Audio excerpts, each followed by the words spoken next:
श्री गणेशाय नमः। श्रीमद् भगवद गीता महाभारत के भीष्म पर्व का एक हिस्सा है। यह संवाद भगवान श्री कृष्ण और अर्जुन के बीच हुआ था। जब महाभारत के युद्ध से पहले अर्जुन ने अपने कर्तव्यों को लेकर संदेह किया और युद्ध लड़ने से मना कर दिया, तब भगवान श्री कृष्ण ने उसे जीवन का गहन ज्ञान दिया। गीता केवल धार्मिक ग्रंथ नहीं है, बल्कि यह जीवन जीने का विज्ञान है। यह हमें सिखाती है कि हम अपने जीवन में हर परिस्थिति का सामना कैसे करें। गीता का अर्थ है भगवान का गीत। यह केवल अर्जुन के लिए ही नहीं, बल्कि पूरी मानवता के लिए है। गीता 3 प्रमुख योगों, कर्मयोग, ज्ञान योग और भक्ति योग पर आधारित है। अब हम गीता की मुख्य शिक्षाओं को आसान भाषा में समझते हैं। कर्मयोग क्या है? भगवान श्री कृष्ण कहते हैं कर्मण्येवाधिकारस्ते मा फले सुखदाचना। इसका अर्थ है कि हमें केवल अपने कर्म करने का अधिकार है, लेकिन फल की चिंता हमें नहीं करनी चाहिए। जीवन में उपयोग, हमेशा मेहनत करें, लेकिन परिणाम की परवाह किए बिना। असफलता से घबराने की जरूरत नहीं है। आत्मा अमर है, न जायते म्रियते वा कदाचिन।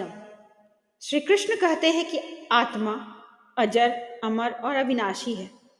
शरीर नश्वर है, लेकिन आत्मा शाश्वत है। जीवन में उपयोग, मृत्यु का भय त्यागे। मृत्यु से डरना नहीं चाहिए। खुद को आत्मा के रूप में पहचाने। आत्मा अमर है, मृत्यु सबको आनी है। संतुलन बनाए रखिए। योग कर्मसु कौशलम। योग का अर्थ है संतुलन। हमें जीवन में हर स्थिति में स्थिर रहना चाहिए।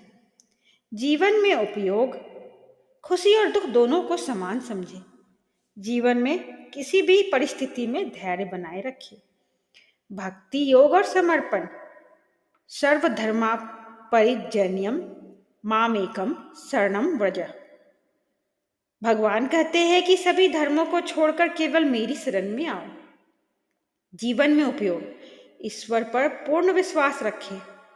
समर्पण से मन की शांति मिलती है। गीता के 18 अध्यायों का सार समझते हैं। पहले अध्याय में अर्जुन विषाद योग। अर्जुन को धर्म संकट है, जिसे भगवान श्री कृष्ण सुलझाने का प्रयत्न करते हैं, उन्हें समझाने का प्रयत्न करते हैं। सांख्य योग, आत्मा और शरीर का ज्ञान देते हैं भगवान यहाँ कृष्ण अर्जुन को। तीसरे अध्याय में कर्म योग, कर्म कैसे करना है, क्या करना है, इसका भगवान कर्तव्य का पालन करने की ज्ञान देते हैं अर्जुन को। चौथे अध्याय में ज्ञान योग है, जिसमें ज्ञान और ध्यान का महत्व भगवान बताते हैं। 5वें अध्याय में भगवान अर्जुन को कर्म, संन्यास और योग का ज्ञान देते हैं, त्याग और कर्म का समन्वय। 6ठे अध्याय में ध्यान योग, ध्यान से क्या का महत्व, ध्यान से आत्मा की प्राप्ति होती है।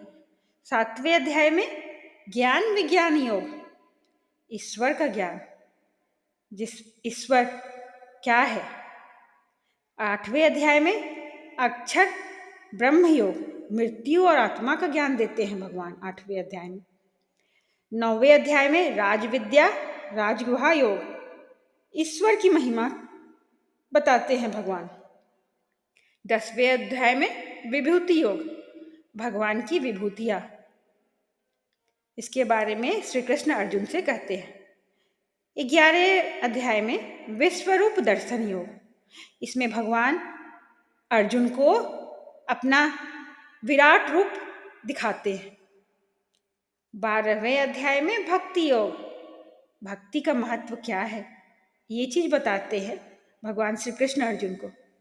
13वें अध्याय में क्षेत्र क्षेत्रज्ञ योग, शरीर और आत्मा में क्या संबंध है, ये समझाते हैं भगवान श्री कृष्ण अर्जुन को।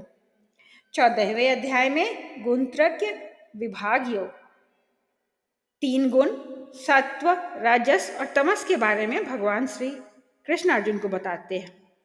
15वें अध्याय में पुरुषोत्तम योग, सर्वोच्च ईश्वर कौन है,